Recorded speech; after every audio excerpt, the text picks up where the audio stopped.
It's kind of an auspicious start to the GITSUM tourney, but you know what? Having a 3-4 on it's actually not so bad because all the Axis generals seem to be having issues. So I'll take that as a win.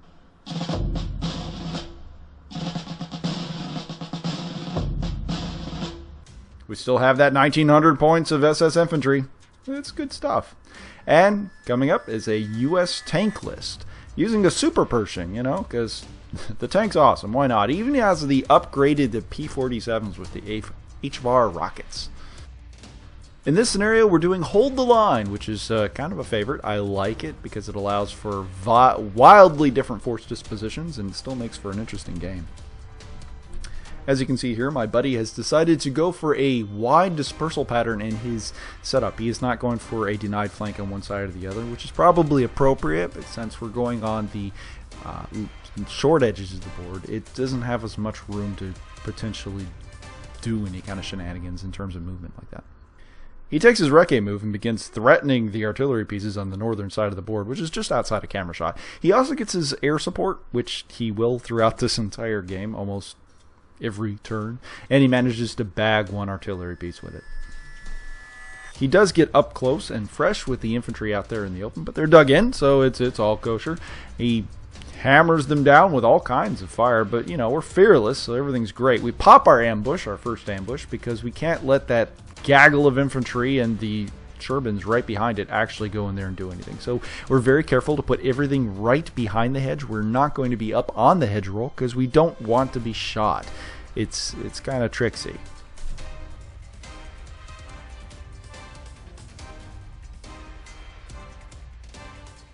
He is unamused though. He begins moving all his stuff forward, very British-like, very methodical, very slowly. His CIC is very carefully positioned in the way backfield of the board, while he lets everyone else do the actual heavy lifting, which is how you should. The Super Pershing mounts on top of the hill with his death ray and begins firing at the infantry.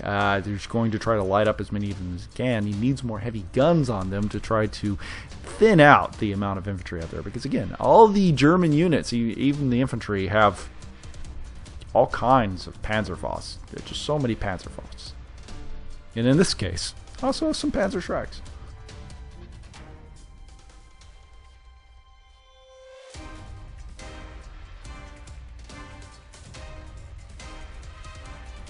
He continues moving up, clearing through some buildings, manages to bag a couple more pieces of artillery. I am down to a 3-tube artillery piece, but at least now all the remaining guns, they're stuck in actual woods up there, just outside of camera shot. But he had otherwise very effectively used the P-47 to tune down the 15-centimeter battery into something that's far more manageable. U.S. infantry dismounts outside of their half tracks, but keeps one man in just so that they can keep their 50 cal rolling, and they get ready for the assault. It's going to be a two-pronged assault that is going to carry them into the SS infantry out there in the field. They're going to hold on to it. They're going to do everything they can, but you know, being pinned down by that much fire is a little bit whittling. I'm not in a great defensive position to defend from that direction. If you can take a very close look at where the tanks are and their relation to the infantry that are in front of them, 4 inches is a long distance to go for Panzerfaust. U.S. infantry dismounts, moves forward, tries to assault. They're going to thin it out before the tanks move in, at least try to keep their heads down, so to speak. They're pushed back under a hail of fire from the German guns, leaving it to the tanks to do it themselves. They move forward. I go in to swing with the Panzerfaust, but I manage to not get enough to push back the assault. They move in, they take some swings, they kill a couple stands, and they end up pushing everything back. I manage bailing one of the tanks for the offense, but now the infantry are out in the open, fleeing the American tanks. This is bad. This is really, really bad. Again, defense in depth, we can afford to lose one. We still got another ambush available, which is the Panzer Grenadiers, the veteran Panzer Grenadiers, and we can see where they're going to pop up right into that woods, right there. Because that's the only place that they need to go, because we need to hold on to that objective, because he's clearly not going to be able to hold on to the objective on the other side. He moves forward with his Recce. He's very careful to stay out of the threat bubble of the infantry out there, but he's not going to be able to get anywhere near the surviving artillery guns. He begins to prep and assault again into the German infantry, and he manages to kill a couple stands of infantry with just machine gun fire alone. He goes into assault, swings, kills, and starts precipitating the hugest disaster that I have seen in recent memory. Because I also have the observer for the mortar team out there. He's in such a position that he's not really doing anything. He manages to follow up the assault, get the assault to rope in the poor observer, keeps swinging forward, and moves the tanks into the woods, pushing back any potential ambush so that they're not contesting the objective anymore. That's a problem, to say the least. The whole defense relied on pulling up this ambush that is deploying right now to respond to them. But now they're too far away. Now they have to get up and get out and take care of it. Guess what? They're reluctant. We go back and forth on whether or not this is actually the point in which the game would end, because he does have the objective. There's nothing I can really do about it. We move forward, and I just fail tank terror. That's it. They don't even decide to do it. We pop the Panzerfaust trap teams, and we're going to bag the T-28. We kill the Pershing because he went too far forward, and he didn't allow any kind of defensive fire. And we are also going to bag a CIC on the left side of the board. We shoot him, and we manage to bail out the tank. The super tank dies, but the CIC, he's just a little inconvenienced. I consider maybe assaulting the tank, but I figure at his current position, I can just shoot it again next turn. Or so I think. Panzers come in from reserve, and they move forward, start shooting the mess out of the Rec A group for the U.S., and they will eventually push the Rec A group back towards the CIC group.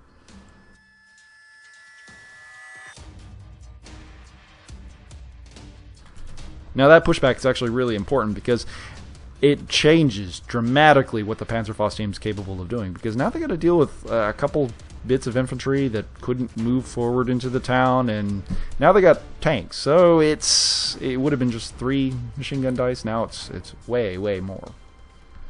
So my buddy, he sees what's at stake. He's got to push me off the objective. I managed to move forward. The infantry are not dug in because they failed tank terror, and he's going to lay in with all the hot lead that he can find into that infantry stand, and he's just going to light them up. The infantry might be vet, but they're still made of meat, and they get lit up. The infantry die. Stand after stand after stand. I pull the Tiger II from reserves nearby. He's trying to do something about it, but that's a lot of U.S. tanks, and they're really close. This isn't the Tigers game. You don't want to be this close to the units, and at this point the game is more or less lost. It's pretty obvious where it's going. I'm just feeding meat into the meat grinder. There's literally 2 stands holding on to the objective right now. If I lose one of them, the whole thing dissolves immediately. The Tiger II is just there as a stopgap measure to buy me one more turn.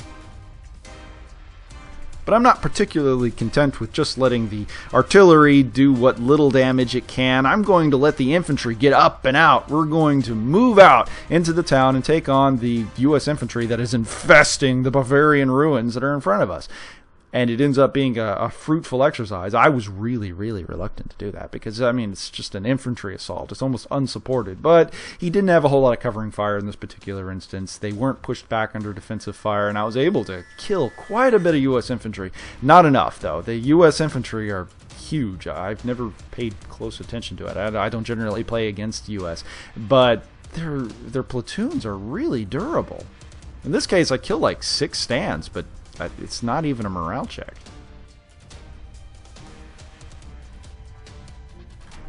He starts using his Rec A to try to do something about the Panzer IIIs, which are little more than a nuisance. They're just pinning infantry and pushing things back.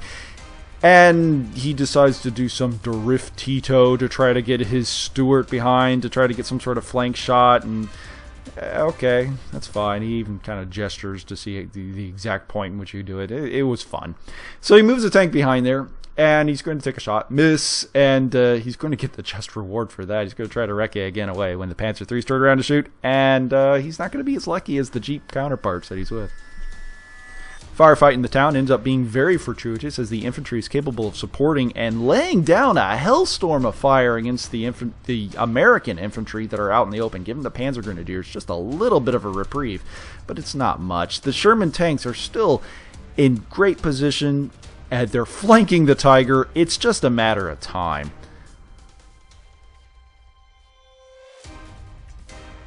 And almost like prophecy, they do manage to get 2 shots off on the tiger. One of them pins, kills the thing.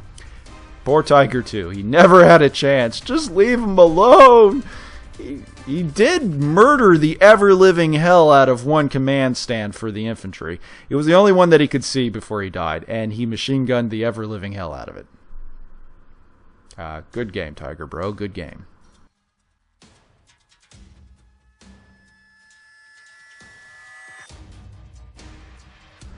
And that's pretty much the game at that point without the Tiger. I managed to direct fire with the 15 centimeters, bag a couple more Shermans. I mean, that was kind of the idea.